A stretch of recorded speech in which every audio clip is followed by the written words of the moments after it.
ہمارے ملکوں میں جو ہمارے عجمی ملک ہیں، اس میں وہ کچھ ہو رہا ہے جو نہ میرے نبی نے کیا، نہ صحابہ نے کیا، نہ تابعین نے کیا۔ عجیب و غریب عبادات گھڑ لی ہیں، عجیب و غریب اس کے اعمال بنا لیے ہیں اپنی طرف سے، اور مسجدیں بھری ہوتی ہیں اور روشنیاں لگی ہوتی ہیں اور آتش بازی ہو رہی ہوتی ہے۔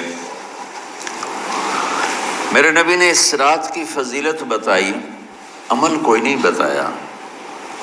جیسے یہاں کوئی صلاۃ تسبیح کی جماعت کرا رہے ہوتے ہیں، کوئی اجتماعی تہجد پڑھ رہے ہوتے ہیں، کوئی دیگیں چڑھا رہے ہوتے ہیں، کوئی آتش بازی کر رہے ہوتے ہیں، تو وہ اس میں اتنا غلو ہو گیا ہے کہ یہ بھی ٹھیک نہیں۔ اور کچھ علماء نے اس کے رد میں اس کا اتنا انکار کیا ہے کہ اس رات کی کوئی فضیلت ہے ہی نہیں، یہ بھی ٹھیک نہیں۔ اس بیچ کا راستہ، اس رات کی فضیلت میں جتنی احادیث ہیں وہ ضعیف ہیں، لیکن اتنی کثرت سے ہیں کہ ان سب کا مل کر جمع ہو کر کم از کم وہ حسن لغیر ہی تک تو پہنچ جاتی ہیں۔ اور ابن عثیمین رحمۃ اللہ علیہ نے بھی یہ لکھا ہے کہ زیادہ سے زیادہ ان احادیث کے مجموعے سے، چونکہ اگرچہ ضعیف ہیں لیکن کافی زیادہ ہیں، تو وہ حسن لغیر ہی تک پہنچ جاتی ہیں۔ تو حسن لغیر ہی سے کوئی عمل ثابت نہیں ہوتا، عمل ثابت ہوتا ہے صحیح حدیث کے سے۔ ایک احادیث کی کثرت سے روایات اور ایک امت کا عمل، کہ امت کا بہت بڑا طبقہ صدیوں سے اس رات کا اہتمام کر رہا ہے، لیکن کچھ عرصہ پہلے تک اہتمام تھا دن میں روزہ رکھنا، رات کو کوئی نوافل پڑھ لینا، کوئی دو چار زیادہ پڑھ لینا، لیکن اب یہ ڈھول تماشے جو اب شروع ہوا ہے، اس کا تو کوئی وجود ہی کوئی نہیں ہے۔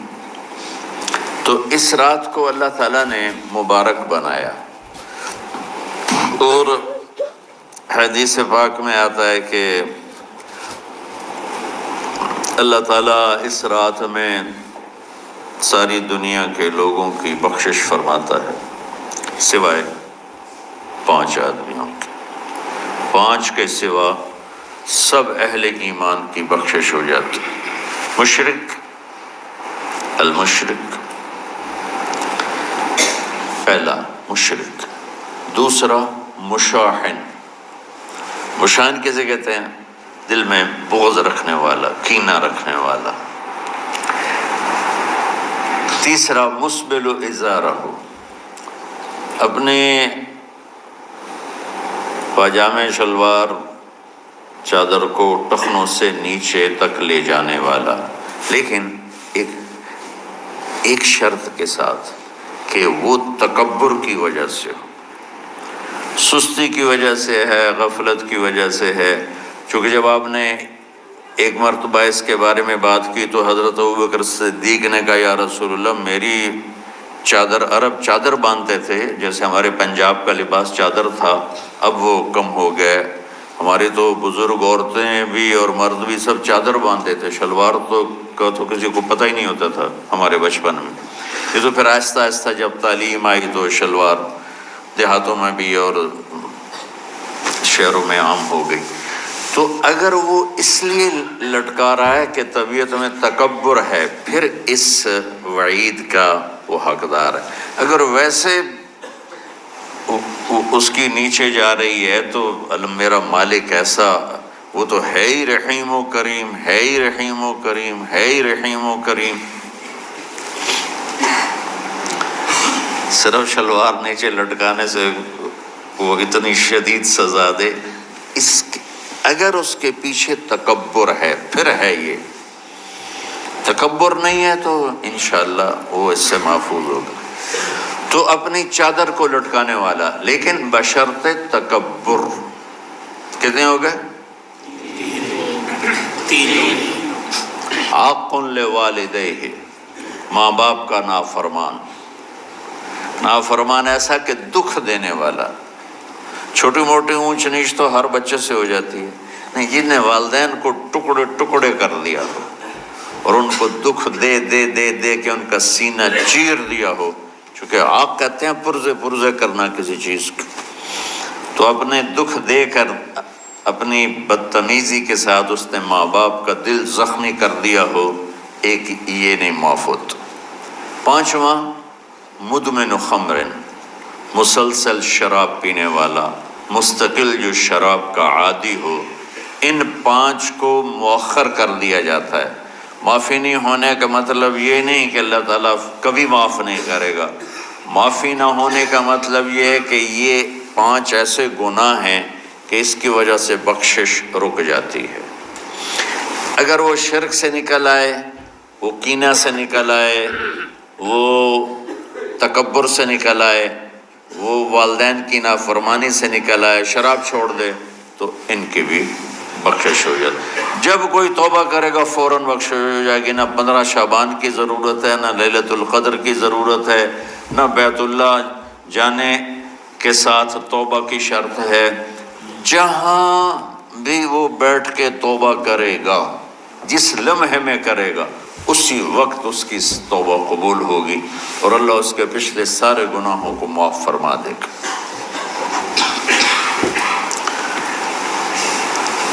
دن کا روزہ، رات کا قیام، زیادہ زیادہ قیام سے مراد نوافل ہیں، کوئی گھر میں پڑھ لے، کوئی مسجد میں پڑھ لے.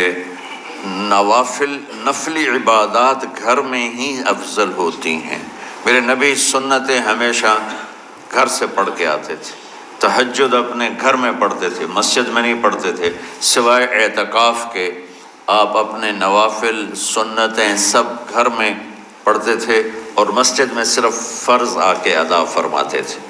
اور اس کے بعد بیٹھنا ہوتا تھا تو بیٹھ جاتے تھے، اٹھنا ہوتا تھا تو اٹھ جاتے تھے. تو اعتدال اللہ کو ہر چیز میں پسند ہے. دنیا جو مختصر ہے اس میں کیسے پسند نہیں ہوگا؟ آخرت جیسے معاملے میں بھی اللہ ہم سے کہہ رہا ہے اعتدال، امتن وسطا. ایسے عیسائیوں کی طرح ترک دنیا بھی نہ کرو، یہودیوں کی طرح دنیا کے پیچھے نہ پڑ جاؤ.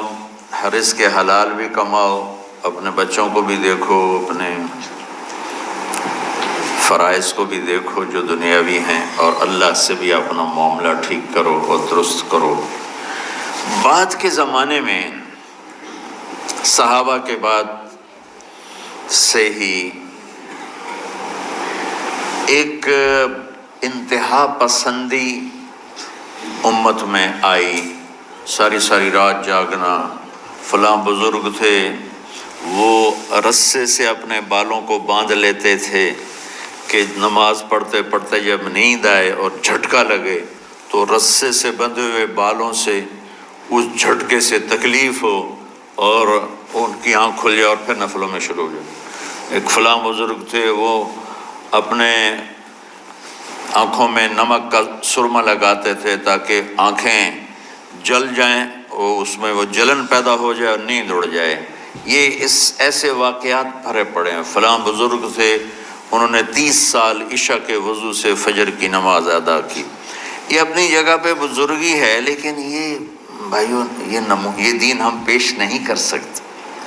فلاں بزرگ تھے، وہ 30 سال سے ستو کھا رہے تھے کہ روٹی کھانے اور ستو کھانے میں 70 دفعہ سبحان اللہ کا فرق پڑ جاتا ہے.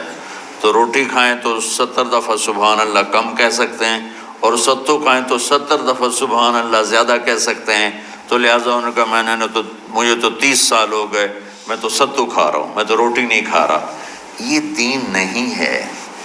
یعنی یہ وہ دین نہیں جو ہم انسانیت کو پیش کر سکتے. یہ تو لوگوں کو دوڑانے والی بات، یہ راہبانیت کی شکل ہے.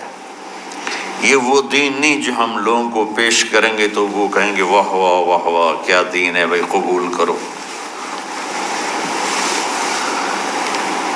یہ ایک قسم کا غلو آیا. میں ایک حدیث سناتا ہوں، بخاری شریف میں بھی ہے، مجھے اب ہر شے بھول گئی. لیکن وہ ہے نہی الغلو، اس طرح کر کے آپ لوگ زیادہ جانتے ہوں گے جو پڑھ رہے ہیں کہ غلو سے نہیں۔ اور حدیث آپ کو سب کو یاد ہوگی کہ 3 صحابہ آئے اللہ کے نبی کے گھر اور پوچھا کہ اللہ کے نبی رات کیسے گزارتے ہیں؟ تو گھر والوں نے کہا سوتے بھی ہیں، جاگتے بھی ہیں، کھاتے بھی ہیں۔